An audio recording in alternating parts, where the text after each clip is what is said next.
Dum-de-dum-de-dum. We have light and action. So hello everybody, this is my first ever talk through video. It's taken me a while actually to do this, just because I was trying to find something that I could, or I was interested in sort of talking to you guys about, because the main focus of my channel is going to just be makeup videos, because that's what I enjoy the most. But I came across that YouTube made me buy it, and it is so right for me. The amount of money I have spent buying things, because someone on YouTube, or like multiple people on YouTube have just raved about them, is ridiculous. So I thought that it was a very good tag for me to do. So yeah, I'm just going to talk through some of the products that I've bought over the course of watching YouTube. Some of them I don't use anymore, some of them are like my ride or die, and yeah, I hope you enjoy, and I'm going to let you know what I think, but let's get into the video. I hope that I'm in this now because I've been filming and I've got it on some weird old tripod thing, and I don't know if it's cut my head off, but hopefully it hasn't. So the first product is something I think everyone and their mother bought, and it is the Rimmel Stay Matte Powder in Translucent. It is exactly what it says, it's a translucent setting powder, but it's amazing. Like, you can use it under your eyes, like all over your face. If you pack it on with like a beauty blender, you can do the kind of like baking. There's not really a lot to say about this other than it's great for every skin tone, because obviously the fact it's translucent. It is inexpensive, it was like $3.99 I believe, which is ridiculously cheap, and yeah, I mean, it's a high street brand, it's good for everyone, and also kind of smells good. This product is something which I, honest to God, could not live without. I think I'm kidding myself on the fact that it still works, because I've hit pan so badly, but I can't bring myself to buy another one. But it is the NARS Laguna Bronzer. I mean, look at it. This product is amazing. I remember this is probably the first ever thing that I bought because someone on YouTube spoke about it. I can't remember who it was now, but it was way back when, and it's just so good, like for my skin tone especially, because I'm not dark but I'm not like really pale.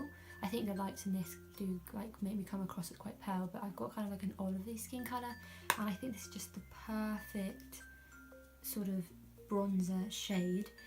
It's got a bit of shimmer in it, which is kind of strange for me because I don't normally like that. I prefer like matte, but yeah, it's like, it's not too warm. I use this literally every single day. It was quite expensive. I think it was like I want to say £30 something, but I mean, if you're looking for a good bronzer and you kind of aren't worried about spending a little bit more, this is definitely worth it. Sticking along the bronzing stage is the Hoola bronzer. Now, I have wanted to try this for so long, because I mean, it is probably the most raved about not just bronzer, but one of the most raved about products ever. It is just, again, everybody loves it. I really bought the small one just because the bigger one is a little bit more pricey again, and I wasn't sure if I was going to like it, and I have to say I'm kind of happy I didn't buy the big one. Since buying this, I've probably used it twice. I don't know, maybe it's because of my skin tone, or maybe it's just the fact that it is, to be fair, very pigmented, and I tend to prefer my bronzer on the more natural side and contour, but I just find this colour is so odd. It's not warm enough for a bronzer, but toned enough for a contour shade. I mean, obviously it works for a lot of people, and a lot of people love it, but yeah, I just didn't really jump at it. Like, personally, I definitely recommend you trying the smaller one before you buy the big one if you haven't got it already. The brush is great, but I'm not a massive fan of the bronzer, sadly. Moving on to foundation. Now, I love and stick by the L'Oreal True Match foundation, but I also wanted something, because I go on like nights out and things like that, and I wanted something a little bit more for the coverage. And the Too Faced Born This Way foundation is like a beauty girls cult classic. Like, I mean, everyone, again, I feel like I'm saying everyone again all the time, but buys it. Like, it's been raved about. It is definitely a more fuller coverage foundation, hence why it's better for night times than it is for daytime. But I mean, if you are looking or on the hunt for a fuller coverage foundation, then I would definitely recommend this. I jumped on the bandwagon, happy idea, love it. Others that probably do similar things, like I know the Charlotte Tilbury Wonder Foundation does the same sort of thing, and there's a Giorgio Armani one. But I mean, I think for like a middle-ish price brand, if you're comparing it to Giorgio Armani, then I think that this is definitely worth it. It is oil-free, which means it's going to be okay for you if you have oily skin like I do, and I find that this doesn't sort of separate on my skin. It's really, really good, and it lasts all night, and it's my baby. So, this little bad boy. This is the Nivea Men's Post Shave Balm. Oh god, I need dropping it. And essentially it is a post shave balm for men, but it blew up all over YouTube because, and I don't know who started off the sort of craze, but you can essentially use it as a primer for before your makeup. And I mean, first couple of times I used it, loved it, like literally was like, oh my god, that's the best thing. Like, I think I even bought one for my friend. I mean, they're inexpensive, you can get them in Boots for like £2, they're often on sale. But after a couple of times of using it, I mean, I don't know, I think it's very thick and a little bit like it wouldn't set into my skin. Also, I mean, I know it's not technically a makeup product, so there's nothing I can say about it, but it does smell really strong of aftershave, and I mean, I'm all one for a good man scent, but not necessarily on my face. So I mean, I don't know, if you are wanting to try out something like, again, inexpensive, then this is good. Like, to be fair, on a night out, I will use it, but it's definitely not something I'd use every day. But I guess in terms of maybe helping your makeup stay on, it did deserve the sort of the rating, or like it deserved the sort of publicity it got. But yeah, not a massive fan. Moving on to lipstick, I'm pretty sure you guys will already know what lipstick I'm about to show. I've actually got two, but one of them is definitely, without a doubt, huge on the internet, not just YouTube, and that is MAC's Velvet Teddy. Again, if you haven't heard about this, you've probably been living under a rock. It kind of blew up first when Kylie started this whole big lips trend, because it was supposedly the colour that she used on her lips. But it is amazing. This is the third one I think I've owned. Great colour for any skin tone. It's the perfect nude. This is great. And then the other one, which I need to just grab, I think it's in my makeup bag somewhere, so I can't find it, but is MAC Whirl. Again, Kylie trend. It essentially is like Velvet Teddy, just slightly darker, and I think it's great for the autumn winter if you're looking at nude. There was a video I did, I think a couple of weeks ago, where I used it. It's in my autumn lip video, so if you want to check that out, then you can see the colour down there. It's perfect. It's kind of like this sort of browny nude. And yeah, I mean, I love MAC lipsticks anyway, especially their matte MAC lipsticks. They're great value for money. You know what you're getting. You've got the biggest range of colours ever, and I think this one in particular was just perfect, and I'm so happy I bought it. Moving on to brushes, I was so against beauty sponges for so long. I didn't know what it was about it. I had my foundation brushes, they worked fine, I loved them. So I just never ever really thought about getting a sponge. I didn't like the idea of it, like when people would talk about it, but obviously the beauty blender came out first and everybody loved that and raved about that, and Pixie Woo or Real Techniques then sort of, they jumped on the bandwagon in a way and they created their own version. They really hit the nail on the head. People did talk about it a lot. They said they compared it to the Beauty Blender. Some people even think it's better. And YouTube, I wouldn't say necessarily YouTubers made me buy this. It was just seeing people on YouTube using it that just made me think, you know what, I'm gonna go out and get it. I didn't want to buy the Beauty Blender again because it is a lot more expensive than this. This is about £6. The Beauty Blender I think is 16. But I absolutely love it and I haven't gone back. I don't think I use any of my foundation brushes anymore because this is just so good. It blends really well. You can use it dry for a fuller coverage or wetter for a more like natural finish.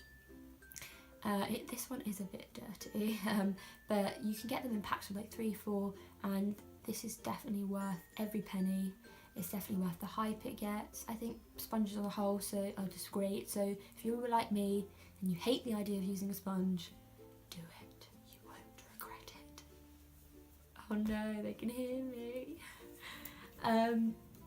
Right, and then the last brush that I have to talk about is the MAC 217.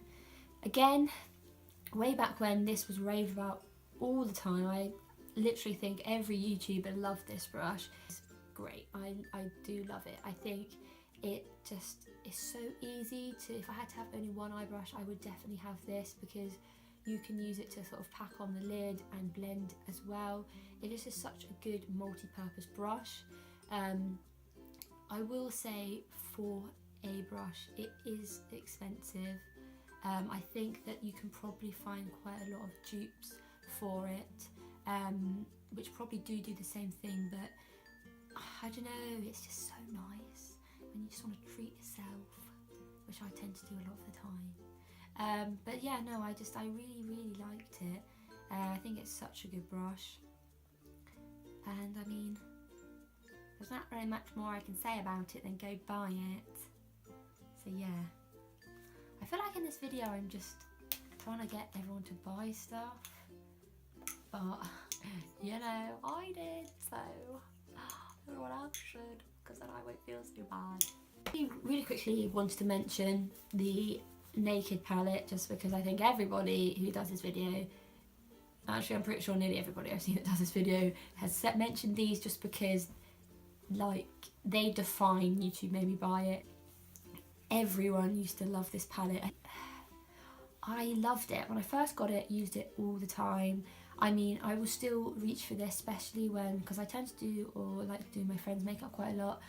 So when I did them for like prom and stuff, this was definitely something that I kind of reached for, because again, it's got such a good variety of colours that it works for so many different skin tones, and it's all the sort of rosy and goldy colours which you love for that sort of thing.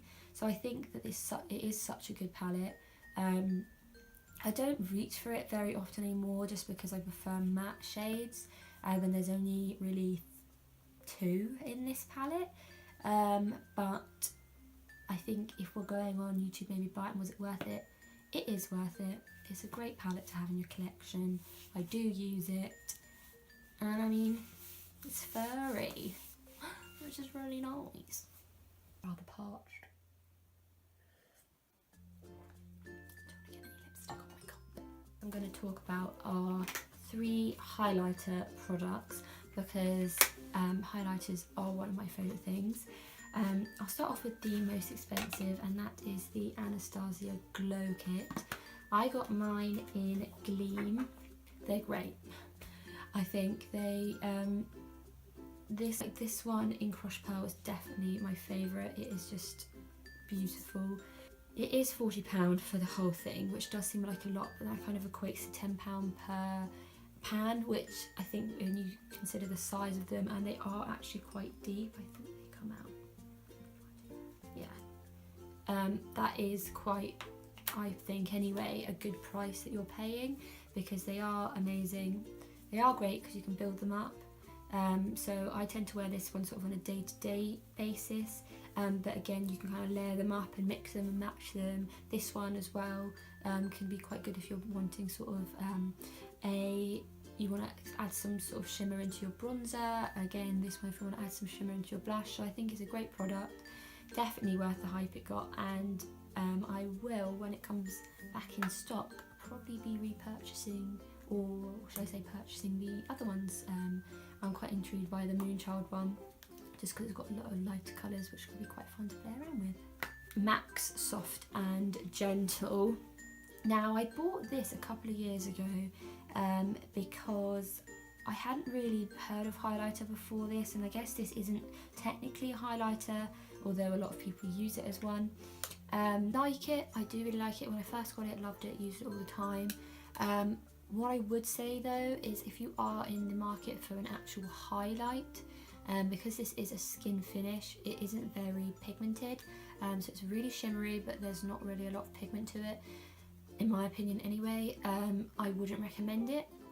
I think it's a great product to play around with, and to be fair, I do use it a lot as a highlight, but I think there are a lot of dupes on the market. Like I know that Freedom or MUA, one of the two, definitely do something which they brand as being a dupe for this. It is a lovely product, but I think for me personally, I don't jump for it anymore, just because I have got a lot of highlighters out there, like the Glow Kit and things that I would use otherwise. I think it's more what I'm trying to say. So I think were I to know what I know now about it and hadn't bought it, probably wouldn't spend the amount of money I did on it, I think is what I'm trying to say. But yes.